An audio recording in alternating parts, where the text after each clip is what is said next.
और बच्चों कैसे हो, सब ठीक। लास्ट क्लास में हम क्या कर रहे थे, रोलिंग हमने डिस्कस किया था। रोलिंग का कुछ पार्ट अभी रहता है, तो हम आगे फिर से रोलिंग कंटिन्यू कर रहे हैं, ठीक है। तो देखो इधर एक प्रॉब्लम है जिसमें एक ऑब्जेक्ट को यहाँ से रिलीज़ किया, u0 है, इस ऑब्जेक्ट की अपनी रेडियस r के इक्वल है, ऑब्जेक्ट के लिए बीटा पता है, बीटा क्या है होता है k²/r², ठीक है। यहाँ से छोड़ दिया, रफ सरफेस है, ऑब्जेक्ट इधर प्योर रोल करता हुआ जाता है, प्योर रोल करता हुआ जाता है। आपको बताना है थीटा की वो वैल्यू, थीटा बताना है व्हेन नॉर्मल रिएक्शन बिकम्स 0, कि जो n है वो 0 हो जाए, वो हमको थीटा निकालना है, ठीक है। ऐसा ही सर्कुलर मोशन में भी हमने क्वेश्चन किया था, तो उसी से मिलता जुलता क्वेश्चन है ये। तो इसमें हम क्या करेंगे, जैसे mg इसका डाउनवर्ड डायरेक्शन में है, इस mg का टुवर्ड्स द सेंटर जो कंपोनेंट होगा वो कितना आ जाएगा, mg cos थीटा, ठीक। अब mg cos थीटा जो होगा वो किसके बराबर होगा, इक्वेशन क्या लिखेंगे हम, mv²/r। So mg cos theta equal to mv²/r plus r, r plus r समझ में आ गया, क्योंकि स्मॉल r इसकी रेडियस थी, ये कैपिटल R ये जो स्फेरिकल सरफेस है उसकी अपनी रेडियस है, तो इस पॉइंट से इस पॉइंट का डिस्टेंस कितना हो जाएगा, small r plus capital R। ये इक्वेशन हो गया 1। दूसरा इक्वेशन हम करेंगे according to energy conservation. Energy conservation के अकॉर्डिंग क्या होगा, loss in potential energy equal to gain in kinetic energy. Loss क्या होगा, अभी देखो पोटेंशियल एनर्जी में लॉस कितना होगा, यहाँ से यहाँ तक आ गया, तो ये जैसे ये कितना था r प्लस r, ये थीटा है, तो ये वाला जो डिस्टेंस होगा this is r plus r cos theta, यहाँ तक ये वाला हो जाएगा r plus r 1 minus cos theta. So loss in potential energy mg into r plus r 1 minus cos theta, and this is equal to gain in kinetic energy. और kinetic energy आपको पता है हाफ mv² 1 प्लस बीटा, क्योंकि kinetic energy क्या लेना है, pure rolling के case में जो काइनेटिक एनर्जी है वो हमको कंसिडर करना होगा। तो यहाँ से एक इक्वेशन आ गया, क्लियर, ये सेकंड इक्वेशन हो गया। इन दोनों को सॉल्व करके हमको क्या करना है, cos थीटा की वैल्यू फाइंड करनी है। सॉल्व करो, ट्राई करो, देखो क्या आता है आंसर। सो यहाँ से सॉल्व करने के बाद आता है cos theta is equal to 2/3 plus beta, ठीक। अब इसमें जैसे बीटा यदि 0 कर देते हैं हम, तो क्या आ जाएगा, cos थीटा 2/3 के इक्वल आ जाएगा, ठीक, समझ में आ गया। इसी तरीके का एक एग्जाम्पल और करते हैं, जैसे जो हमने वर्टिकल सर्कल का क्वेश्चन किया था कि ऑब्जेक्ट को, जैसे यहाँ पर मान लो फ्रिक्शनलेस सरफेस था, यहाँ वेलोसिटी क्या होती थी, वर्टिकल सर्कल कंप्लीट करने के लिए, याद है ना, क्या होती थी, √5gr। अब यहाँ पर मैं ब्लॉक की बजाय मैं यहाँ पर एक ऑब्जेक्ट ले रहा हूँ, एंड ये वाला सरफेस रफ सरफेस है, ठीक, रफ सरफेस दिया हुआ है, एंड प्योर रोलिंग की कंडीशन दी हुई है। हम ये चाहते हैं कि इसको कितनी वेलोसिटी प्रोवाइड करें minimum, such that it completes the vertical circle, ठीक। तो उसी तरीके का क्वेश्चन है, लेकिन यहाँ पर प्योर रोलिंग का केस लेके चल रहे हैं, रफ सरफेस है, तो रफनेस की वजह से कोई एनर्जी का लॉस तो होना नहीं है। अब यहाँ पर जो वेलोसिटी है वो हमको फाइंड आउट करनी है। तो सबसे पहले शुरुआत हम करेंगे कि eight the top most point जो मिनिमम वेलोसिटी चाहिए वो हम निकाल लेते हैं। तो डाउनवर्ड डायरेक्शन में जैसे mg, एंड इस mg की वैल्यू क्या करोगे आप, ये जो mg होगा डाउनवर्ड डायरेक्शन में उसको हम लिखेंगे mv²/r माइनस r। जिस रेडियस में, जैसे ये टोटल ये वाली रेडियस थी कैपिटल R, ठीक, और इसके जो ऑब्जेक्ट है उसकी रेडियस है स्मॉल r, तो ये रेडियस कितनी हो गई, यहाँ से यहाँ तक ये हो गई r माइनस r। तो हम क्या लिखेंगे, mv²/r माइनस r। ये हम क्रिटिकल कंडीशन लेके चल रहे हैं, हम ये मान के चल रहे हैं कि नॉर्मल रिएक्शन, यानी यहाँ पर जो v मिनिमम है वो निकालना चाह रहे हैं हम। तो v मिनिमम के केस में क्या करते थे कि जो नॉर्मल रिएक्शन है उसको 0 कंसिडर करते थे। तो mg equal to mv²/r minus r, यहाँ से v जैसे पॉइंट है मान लो a, इधर पॉइंट है b, तो a पॉइंट का जो मिनिमम वेलोसिटी होगी, तो यहाँ से क्या आ रही है, देखो √g times r minus r, clear. अब हमको देखना है अकॉर्डिंग टू एनर्जी कंजर्वेशन, जैसे a पॉइंट की टोटल एनर्जी और b पॉइंट की टोटल एनर्जी को क्या करना है, सेम करना है एनर्जी कंजर्वेशन से, क्योंकि कोई एनर्जी का लॉस नहीं होता है। तो according to energy conservation top most point पर जो एनर्जी होगी, टॉप मोस्ट पॉइंट पर जैसे मास m, तो mg इंटू इस पॉइंट से इस पॉइंट का डिस्टेंस कितना हो जाएगा, twice r minus r, clear. तो ये आ गया, ये पोटेंशियल एनर्जी हो गई, प्लस टॉप मोस्ट पॉइंट पर काइनेटिक एनर्जी क्या होगी, ½ mva² इंटू, यहाँ भी प्योर रोलिंग है, इसका ओमेगा भी है साथ में, तो ऑब्जेक्ट ये प्योर रोल करते हुआ जा रहा है, तो ½ mva² 1 प्लस बीटा, ठीक। तो this is the total energy at the top most point, and at the bottom most point total energy क्या होगी, हाफ m, क्योंकि यहाँ पर पोटेंशियल एनर्जी हमने 0 मान ली क्योंकि इसी पॉइंट को हमने रेफरेंस मान के चल रहे थे। तो यहाँ पर काइनेटिक एनर्जी कितनी हो जाएगी, हाफ m v², बोलो 1 प्लस बीटा अगेन। अब ये v b पॉइंट की वेलोसिटी होगी। अब हम क्या करेंगे, जो a पॉइंट पर जो मिनिमम वेलोसिटी थी वो वैल्यू यहाँ पर सब्स्टिट्यूट करेंगे। यहाँ से हमको क्या मिलेगा, b पॉइंट की जो मिनिमम वेलोसिटी है वो हमको मिलेगी। तो वो क्या आती है, सॉल्व करके देखो एक बार, ट्राई करो क्या आता है। तो सॉल्व करने के बाद वो हमको मिलता है 5 plus beta upon 1 plus beta g times r minus r। तो सॉल्व करके देखा आपने, तो यह आ जाता है 5 plus beta upon 1 plus beta g r minus r। So this is the minimum velocity at the bottom most point two complete the vertical circle. कब कौन सा केस है, जब हम प्योर रोलिंग कंसिडर करेंगे। ठीक है, प्योर रोलिंग में थोड़ा सा आगे बढ़ते हैं। जैसे एक प्रॉब्लम और सॉल्व करनी है हमको, एक स्पूल, जैसे स्पूल है, यहाँ से फोर्स अप्लाई किया है F, suppose this angle is theta, ये जो रेडियस है स्मॉल r के इक्वल है, ये वाली रेडियस कैपिटल R के इक्वल है। This is small r, this is capital R, ये एंगल थीटा है। फोर्स यहाँ से F अप्लाई किया, रफ सरफेस है। आपको बताना है जैसे जो फोर्स अप्लाई करेंगे, इस फोर्स की वजह से ये जो स्पूल है वो राइटवर्ड डायरेक्शन में एक्सलरेट होगा या लेफ्ट डायरेक्शन में एक्सलरेट होगा या एक्सलरेट नहीं होगा, उसकी हमको बात करनी है। ठीक, तो सोच के देखो ये किधर जाएगा, ये लेफ्ट की तरफ जाएगा या राइट की तरफ जाएगा, क्या सोच रहे हो आप, देखो क्या आता है आंसर। तो इसमें हम करना क्या होगा, अगेन वही टॉर्क इक्वेशन, फोर्स इक्वेशन। तो यहाँ पर फ्रिक्शन बैकवर्ड डायरेक्शन में, क्योंकि इस पॉइंट की जो टेंडेंसी आगे जाने की होगी, तो यहाँ पर जो फ्रिक्शन लगेगा वो बैकवर्ड डायरेक्शन में लगेगा। क्लियर। अब हमको देखना है कि टॉर्क इक्वेशन लिखना है, फोर्स इक्वेशन लिखना है। तो फोर्स के जो कंपोनेंट वगैरह होंगे, इधर की तरफ कंपोनेंट हो गया F cos थीटा, एंड इधर की तरफ जो कंपोनेंट आएगा वो F sin थीटा। ठीक, तो F cos थीटा इधर, F sin थीटा इधर, mg इसका डाउनवर्ड डायरेक्शन हो गया। तो फोर्स इक्वेशन, अब जैसे ये भी हम मान लेते हैं कि इधर की तरफ जो एक्सलरेशन है वो ACM, ठीक, एंड एंगुलर एक्सलरेशन क्या मान रहे हैं, अल्फा। एंगुलर एक्सलरेशन हमने मान लिया अल्फा। ठीक है, आगे बढ़ें। तो इसके लिए इक्वेशन क्या लिखोगे, फोर्स इक्वेशन क्या होगा, F cos theta minus friction, this is equal to mass into इसका acceleration of centre of mass. This is equation 1। Now a relation between ACM and alpha. Pure rolling है, ये वाला point slip नहीं करना चाहिए। ठीक है, तो इसमें क्या आएगा, ACM equal to capital R into alpha. ये आपका सेकंड इक्वेशन आ गया। क्लियर। अब हम आगे देखें, हमको क्या करना है, ACM आ गया, ये आ गया। अब हमको टॉर्क इक्वेशन देखना है कि इस पर जो नेट टॉर्क लग रहा होगा वो कितना होगा। तो फ्रिक्शन की वजह से friction F small f into radius क्या है, कैपिटल R। ठीक, तो इस फ्रिक्शन की वजह से टॉर्क होगा क्लॉकवाइज, एंड जो कैपिटल F है उसकी वजह से टॉर्क क्या होगा, एंटी क्लॉकवाइज। तो small f into capital R minus capital F into small r।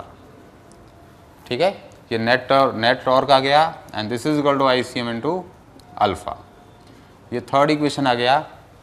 इस थर्ड इक्वेशन को थोड़ा सा सिंप्लीफाई कर लेते हैं, तो ये आएगा F minus capital F R upon R equal to ICM alpha. Alpha यहाँ से क्या आ गया, ACM upon R। So ACM upon R square आ जाएगा। ठीक है, R यहाँ से भी ले लिया था हमने, so it will be ICM into ACM upon R square. So equation number 3 is this. अब हमको क्या करना है, ये फर्स्ट एंड थर्ड इक्वेशन को सॉल्व करके हम क्या हमको फाइंड आउट करना है, हमको एक्सलरेशन निकालना है। क्यों, मैंने पूछा था कि ये एक्सलरेट होगा राइट की तरफ या लेफ्ट की तरफ, वो आपको बताना है। तो इनको सॉल्व करके देखो क्या आता है, ACM निकालो। ठीक है, देखो क्या आता है, तो ACM आता है यहाँ से, निकाला किसी ने, देखो आगे देखो, तो यह है F cos theta minus small r upon capital R divided by m plus ICOM upon R square. ठीक है, तो ये आ जाता है ACM। अब ये जो रिजल्ट है काफ़ी इंपॉर्टेंट रिजल्ट है, इससे हमको क्लियरली पता चल रहा है। इसमें देखो आप, जैसे मैं एक केस लेता हूँ, पहला पॉइंट कि cos theta in the same problem if cos theta equal to, देखो यदि मैं कहता हूँ कि जो cos थीटा की वैल्यू है, cos theta is equal to small r by R, if cos theta equal to r upon r, तो इसमें पुट करो ACM क्या मिलेगा हमको, ACM इक्वल टू 0। इसी में दूसरा पॉइंट यदि मैं कहता हूँ कि जो cos थीटा है वो greater than r by R दिया हुआ है, cos थीटा की वैल्यू r बाई आर से ज़्यादा है, तो ACM कैसा आ जाएगा, ACM आ जाएगा हमारा पॉजिटिव। ACM पॉजिटिव आने का मतलब है कि ये जो स्पूल था वो राइट की तरफ एक्सलरेट होगा। ठीक, इसी तरीके से तीसरा केस लेते हैं, if cos theta is less than r by R, in that case ACM कैसा आ जाएगा, नेगेटिव आ जाएगा।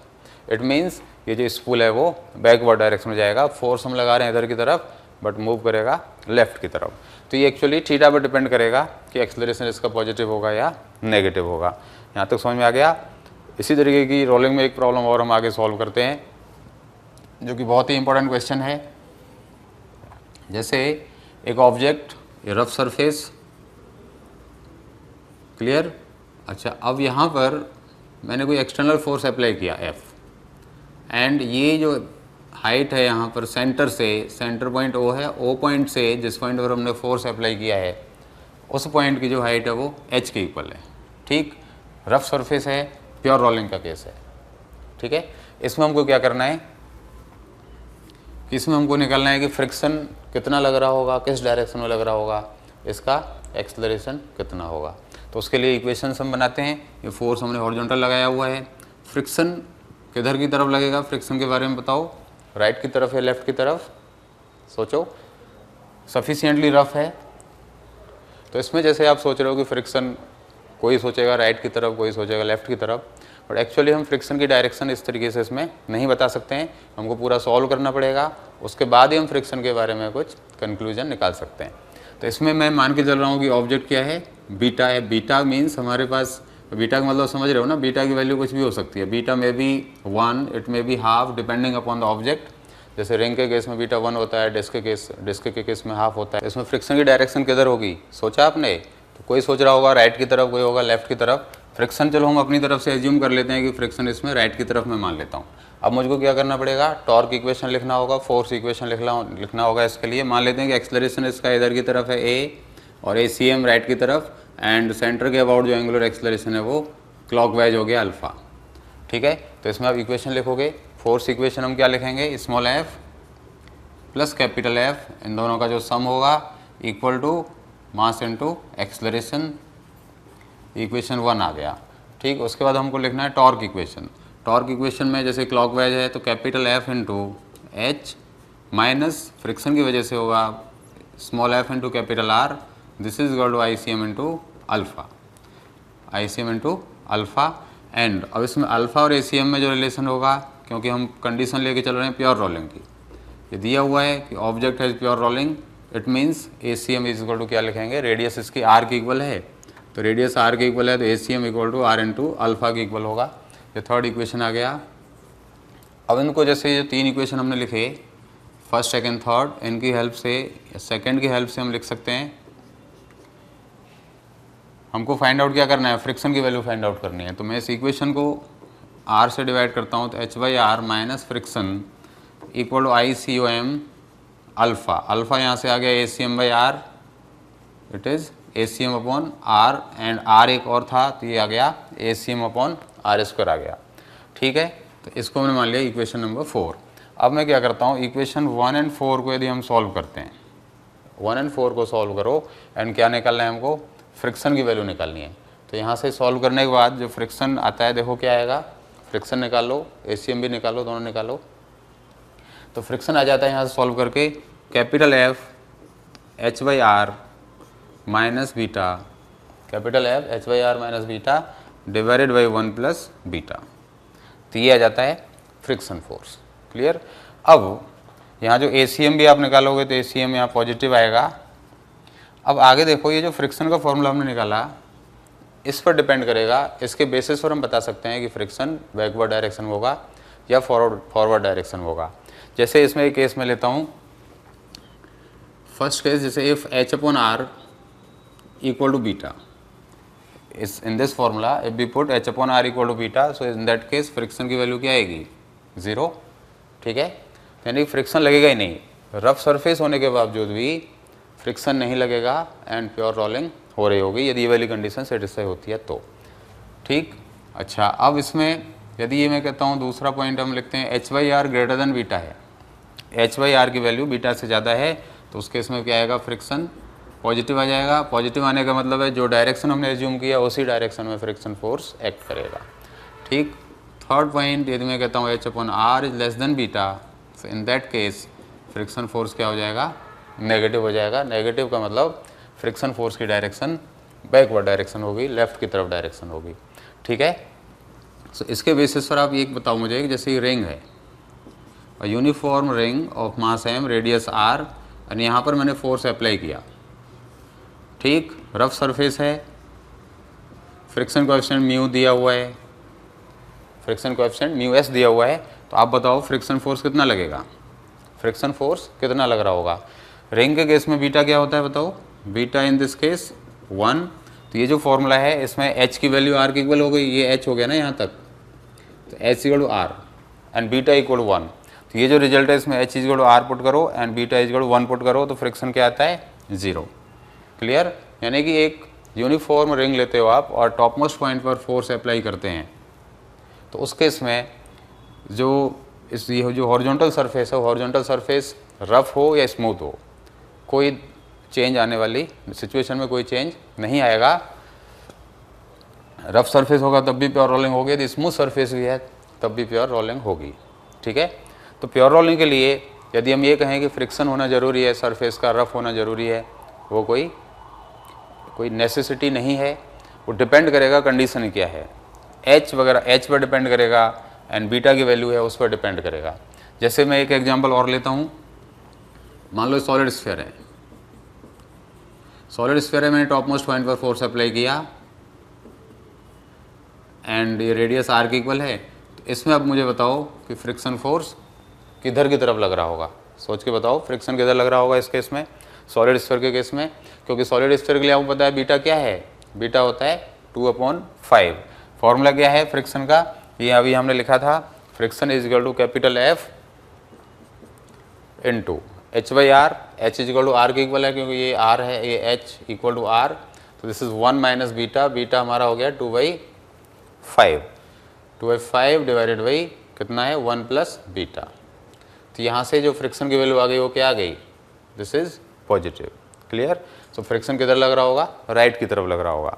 ठीक है, इसी में मैं आपसे ये पूछता हूँ कि एक डिस्क के केस में मैंने फोर्स लगाया यहाँ पर कैपिटल एफ, रफ सरफेस है ये भी, कैपिटल एफ इधर लगाया, इस केस में फ्रिक्शन किधर लग रहा होगा, तो इसमें एच की वैल्यू क्या हो गई, in this case H is equal to 0 and what is beta, beta is equal to half, तो एच को 0 पुट करते हैं, बीटा को हाफ पुट करते हैं, तो उसी फॉर्मूले से ये जो रिजल्ट था उस फॉर्मूले की हेल्प से हम फ्रिक्शन फोर्स निकाल सकते हैं।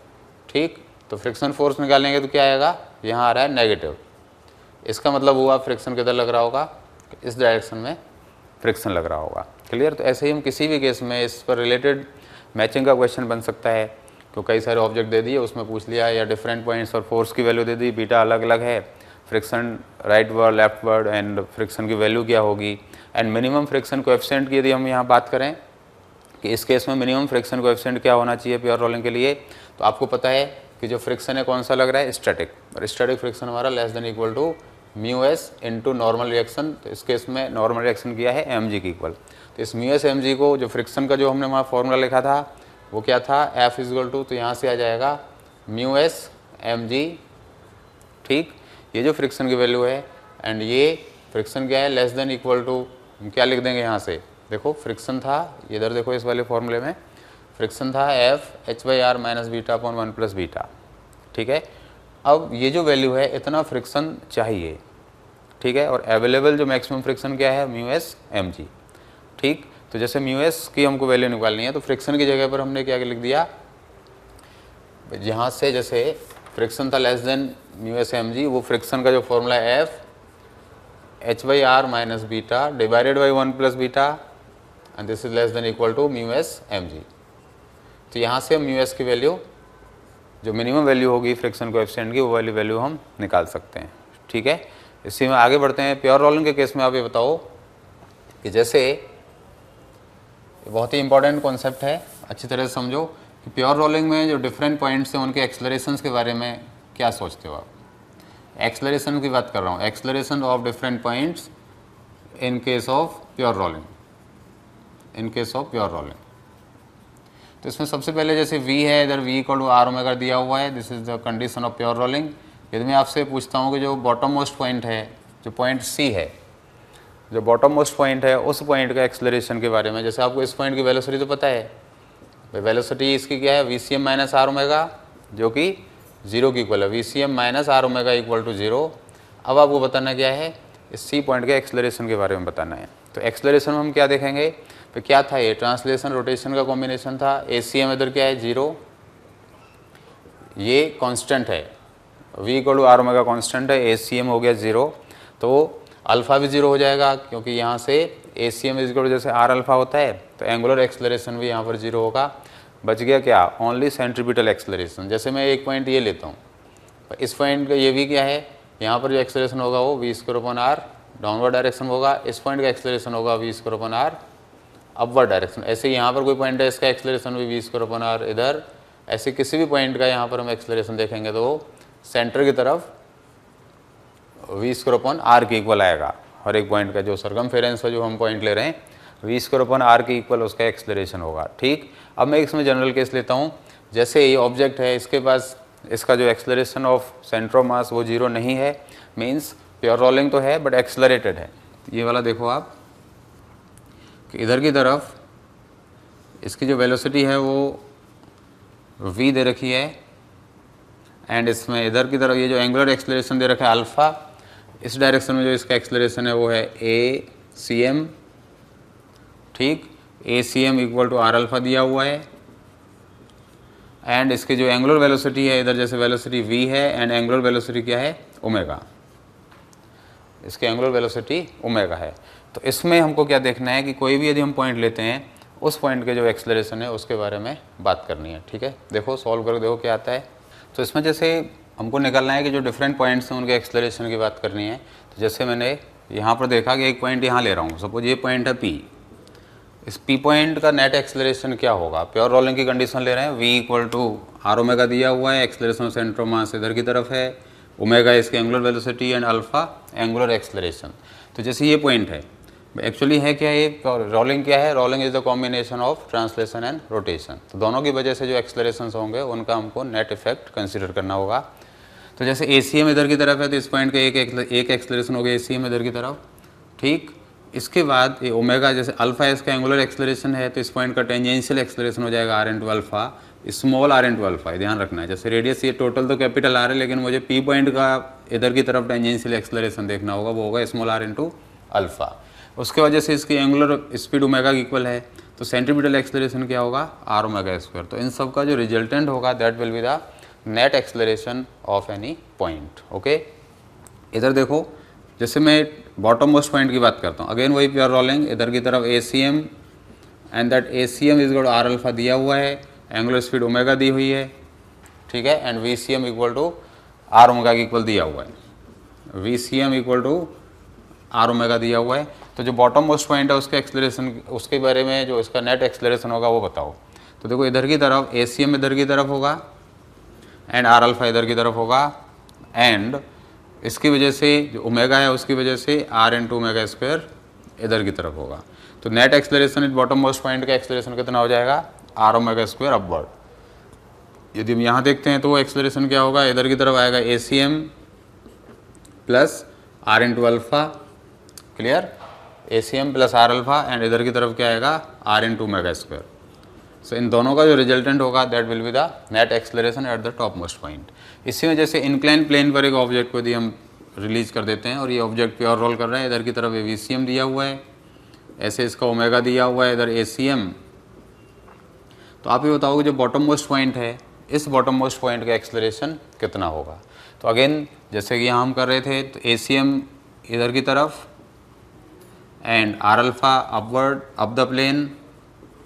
ठीक है, इधर की तरफ क्या आएगा, आर इंटू ओमेगा स्क्वायर। ठीक, अब उसमें क्या है, क्योंकि प्योर रोलिंग की हम बात कर रहे हैं, ACM is equal to R alpha की इक्वल दिया हुआ है। सो इस in this case net acceleration of this point of contact R omega square up the plane. अब हमको आगे बात करनी है कि रोलिंग के केस में जो एंगुलर मोमेंटम है वो कितना होगा, या उससे पहले जैसे किसी ऑब्जेक्ट का ट्रांसलेशन भी है, रोटेशन भी है, उस केस में हमको एंगुलर मोमेंटम निकालना है, वो हमको डिस्कस करना है। तो इसमें सबसे पहले आप ये बताओ कि जैसे एक ऑब्जेक्ट एंगुलर स्पीड ओमेगा से रोटेट हो रहा है अपनी एक्सिस के about and there is no translation, इसका VCM 0 है, मूव नहीं कर रहा है, तो इस केस में इसका इस एक्सिस के अबाउट जो एंगुलर मोमेंटम होगा, that angular momentum equal to कितना होगा बताओ, इसके अबाउट सेंटर ऑफ मास है जो एक्सिस पास हो रहा है इसके अबाउट, तो वो होगा ICM इंटू ओमेगा। कोई डाउट तो नहीं है इसमें।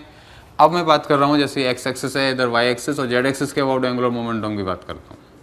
तो जेड एक्सिस के अबाउट एंगुलर मोमेंटम क्या होगा, तो वो भी angular momentum same ICM into omega equal रहेगा, ICM इंटू ओमेगा के इक्वल ही रहेगा, इसका VCM 0 है। ये जब आप कहोगे कि यहाँ इसके अबाउट भी यही था, इसके अबाउट भी ऐसे कैसे होगा, तो अब यदि आप एक डिफरेंट पार्टिकल से मानोगे ना, तो इसमें क्या होगा कि सेम अगेन यही वाला एंगुलर मोमेंटम आ जाता है। ड्राइव भी हम कर सकते हैं, बट ज़रूरत नहीं है, आप डायरेक्टली रिजल्ट यूज कर सकते हो। तो जेड एक्सिस के अबाउट इतना होगा। अब मैं क्या करता हूँ कि ये जो ऑब्जेक्ट है ये रोटेट हो रहा है, साथ में आगे की तरफ भी मान लो इसकी वेलोसिटी है VCM एंड ओमेगा से ऐसे घूम रहा है, and X axis Y axis, तो इधर की तरफ ये R position vector of centre of mass. अब इसमें क्या हुआ कि इसका VCM भी है, ओमेगा भी है, तो इसमें क्या होगा कि एंगुलर मोमेंटम दोनों की वजह से, दोनों का हमको वेक्टर सम देखना है, रिजल्टेंट देखना है। यदि दोनों ही जैसे ये क्लॉकवाइज है और ये जो VCM है उसकी वजह से भी क्लॉकवाइज होगा, दोनों ऐड हो जाएंगे। यदि इसी में अपोजिट सेंस में होता, मान लो ओमेगा ऐसे होता, तो फिर हमको माइनस करना पड़ता। इस केस में जो एंगुलर मोमेंटम होगा जेड एक्सिस के अबाउट वो होगा LCOM जो था सेंटर ऑफ मास के about ICM into omega plus इस VCM की वजह से जो होगा VCM की वजह से क्या होता है, R क्रॉस P होता है ना, तो RCOM क्रॉस P वेक्टर आएगा M इंटू VCM वेक्टर। ठीक, तो ये नेट एंगुलर मोमेंटम होगा अबाउट जेड एक्सिस इस केस में। यहाँ तक समझ में आ गया। अब जैसे मैं प्योर रोलिंग की बात करूँ, प्योर रोलिंग के केस में पॉइंट ऑफ कॉन्टैक्ट के अबाउट आपको मान लो एंगुलर मोमेंटम निकालना है। जैसे इधर की तरफ है V, ठीक, ये ओमेगा दिया हुआ है, पॉइंट ऑफ कॉन्टैक्ट के अबाउट एंगुलर मोमेंटम लिखना है आपको, तो L about point of contact, तो ये होगा ICM into omega plus MV into R। ठीक, अब इसमें क्या है, V is equal to R omega यदि हम पुट करते हैं, V को R ओमेगा के इक्वल पुट करेंगे तो L about point of contact ये आ जाएगा ICOM प्लस V को R ओमेगा लिख दिया MR square into omega, and finally ये क्या है, this is moment of inertia about point of contact into omega. तो ये एंगुलर मोमेंटम प्योर रोलिंग के केस में हम ये कह सकते हैं कि पॉइंट ऑफ कॉन्टैक्ट के अबाउट इसको हम प्योर रोटेशन की तरह भी एज्यूम कर सकते हैं। ठीक है, अब ये बताओ जैसे एक रिंग इधर की तरफ इसकी वेलोसिटी V एंड ओमेगा इस तरीके से है, ओमेगा इसका एंटी क्लॉकवाइज है, V इधर की तरफ है, तो इसका एंगुलर मोमेंटम क्या होगा, अभी पॉइंट ऑफ कॉन्टैक्ट के अबाउट बात कर रहा हूँ मैं, एंगुलर मोमेंटम क्या होगा, देखो ओमेगा की वजह से ICM इंटू ओमेगा ये एंटी क्लॉकवाइज होगा, ठीक है, जिसको कि मैं माइनस मान के चल रहा हूँ, प्लस भी मान सकते हैं, वो साइन कन्वेंशन अपने अकॉर्डिंग आप देख सकते हो। तो मैंने यहाँ पर माइनस इसको माना, एंड इस V की वजह से क्या आएगा MV इंटू R, और ये इसके अबाउट क्या होगा, क्लॉकवाइज होगा। ठीक है, और V equal to R omega दिया हुआ है, V equal to R omega है, लेकिन यहाँ पर ना ये अपोजिट है ओमेगा, प्योर रोलिंग का केस नहीं है। सो इस केस में कितना आएगा, ICM रिंग की बात कर रहा हूँ, रिंग के लिए ICM हो गया M into R square. So इसको वैल्यू पुट करोगे तो ये V equal to R omega put करोगे, ये आ जाता है 0। ठीक है, इसके बेसिस पर एक सिंपल सा क्वेश्चन करो, एंगुलर मोमेंटम कंजर्वेशन जैसे हमको अप्लाई करना है। मान लो आसान सा और काफ़ी इंपॉर्टेंट क्वेश्चन है, एक ऑब्जेक्ट है, इसके पास यहाँ पर वेलोसिटी है V एंड ये रफ सरफेस है, दिस इज रफ सरफेस। ठीक, कोई ओमेगा नहीं है, ओनली V है, रफ सरफेस है, तो फ्रिक्शन किधर लगेगा, फ्रिक्शन के इधर की तरफ लग रहा होगा। तो आपको बताना है जैसे ये इनिशियल ये सिचुएशन है, आफ्टर सम टाइम क्या सिचुएशन आएगी, क्या यहाँ पर प्योर रोलिंग स्टार्ट होगी। तो इसमें जैसे फ्रिक्शन इधर लगेगा, फ्रिक्शन का क्या काम होगा, फ्रिक्शन इस V को कम करेगा, लेकिन at the same time friction की वजह से क्लॉकवाइज टॉर्क होगा सेंटर के अबाउट, तो ये फ्रिक्शन इसके ओमेगा को इंक्रीज करेगा। तो एक टाइम ऐसे आएगा कि जो v है वो कम हो जाएगा, मान लिया v डैश हो गया एंड ओमेगा पहले 0 था, अब ये इधर की तरफ मान लो इसकी वेलोसिटी हो जाती है ओमेगा डैश। ठीक है, अब ओमेगा इंक्रीज हो रहा है, v कम हो रहा है। ठीक, तो यहाँ से यहाँ तक अभी जैसे यहाँ पर आते आते मान लो हो जाता है v dash equal to R omega dash, pure rolling की कंडीशन आ जाती है। जैसे ही प्योर रोलिंग स्टार्ट होगी फ्रिक्शन कितना हो जाएगा, 0 हो जाएगा। तो v dash equal to R omega dash आते ही फ्रिक्शन 0 हो गया एंड फिर v dash and omega dash में कोई भी चेंज नहीं आएगा, वो कांस्टेंट रहेंगे। तो इसमें एक क्वेश्चन मैं आपसे पूछना चाह रहा हूँ कि जैसे ये रिंग का केस है मान लो, तो जब प्योर रोलिंग स्टार्ट होती है तो आपको बताना है कि v डैश क्या होगा। तो इसमें फ्रिक्शन लग रहा है यहाँ से यहाँ तक, ठीक है, फ्रिक्शन एक्ट कर रहा है। लेकिन यदि मैं पॉइंट ऑफ कॉन्टैक्ट के अबाउट एक एक्सेस ले लेता हूँ तो उसके अबाउट जैसे इनिशियली जो एंगुलर मोमेंटम था वो कितना है, M V into R clockwise. ठीक है, अब यहाँ पर अगेन पॉइंट ऑफ कॉन्टैक्ट के अबाउट, क्योंकि जो फ्रिक्शन है, फ्रिक्शन की वजह से कोई भी एक्सटर्नल टॉर्क नहीं होगा, किसके अबाउट, पॉइंट ऑफ कॉन्टैक्ट के अबाउट। तो पॉइंट ऑफ कॉन्टैक्ट के अबाउट एंगुलर मोमेंटम कंजर्व करा रहा हूँ मैं। तो इनिशियली जो एंगुलर मोमेंटम था वो एम बी आर के इक्वल था। ये एंगुलर मोमेंटम यहाँ आते आते क्या हो गया, इसी पॉइंट के अबाउट, तो इसकी वजह से आया एम वी डैश आर, ठीक, एंड ओमेगा डैश की वजह से I into I C M into omega dash. तो इसमें जो पॉइंट ऑफ कॉन्टैक्ट है उसके अबाउट एंगुलर मोमेंटम कंजर्व करा रहे हैं, तो ये क्या होगा, M V R equal to M V dash R plus I C M into omega. यहाँ तक कोई दिक्कत नहीं है आपको। अब जैसे मुझे मान लो वी डैश की वैल्यू निकालनी है, तो ओमेगा डैश को क्या लिख दूंगा मैं यहाँ पर, ओमेगा डैश आएगा यहाँ से V dash upon R, so M V dash R plus I C O M into omega dash आ गया वी डैश अपॉन आर, ठीक, और ये था एम वी आर की इक्वल। तो यहाँ से देखो कैंसिल यदि हम करते हैं, आई सी एम की वैल्यू हमको पता है, आई सी एम की वैल्यू क्या है, रिंग का केस ले रहा हूँ मैं, तो रिंग के केस में आई सी एम की वैल्यू क्या है, बोलो, this is M into R square into V dash upon R. इधर था M V R and solve करने के बाद हमको वी डैश क्या मिलेगा यहाँ से, वी अपॉन 2, ठीक है ना, एम और आर कैंसिल हो जाएंगे, so V dash equal to V upon 2। इसी तरीके से एक प्रॉब्लम और जैसे यहाँ पर क्या था, वी दे रखा था, ठीक, ओमेगा 0 था इनिशियली, फ्रिक्शन ने क्या किया, ओमेगा को बढ़ाया, वी को कम किया एंड फाइनली एक कंडीशन आ गई कि प्योर रोलिंग स्टार्ट हो जाती है, फ्रिक्शन खत्म हो जाता है, फ्रिक्शन 0 लगता है। क्लियर। इसी तरीके के जैसे इनिशियली मान लो एक ऑब्जेक्ट के पास ओमेगा दिया हुआ है, अगेन रफ सरफेस पर इसको प्लेस कर दिया, ओमेगा है, वी सी एम 0 है। अब इसमें इस वाले पॉइंट की जाने की, इस वाले पॉइंट की टेंडेंसी इधर जाने की होगी, फ्रिक्शन लगेगा इधर, तो फ्रिक्शन क्या करेगा, फ्रिक्शन की वजह से ओमेगा तो होगा कम, क्लियर, ओमेगा कम होगा, लेकिन साथ में जो वी सी एम है वो इंक्रीज होगा, फ्रिक्शन की वजह से ए सी एम होगा पॉजिटिव। तो एक सिचुएशन आएगी कि वी ओमेगा कम हो जाएगा, वी बढ़ जाएगा, एंड अगेन एक सिचुएशन आएगी कि जब वी डैश, मान लो इधर वी डैश हो जाती है, ये omega dash, and finally V dash और आर ओमेगा डैश की कंडीशन फिर से आएगी, ठीक। तो इस केस में फिर से प्योर रोलिंग स्टार्ट हो जाएगी। जैसे अब मुझे ओमेगा डैश निकालना है, तो फिर मैं क्या करूँगा, अगेन पॉइंट ऑफ कॉन्टैक्ट के अबाउट एंगुलर मोमेंटम कंजर्व करना होगा।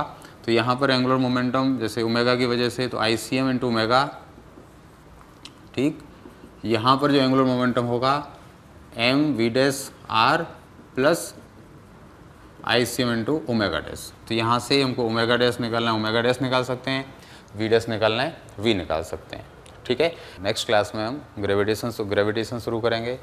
Okay, God bless you.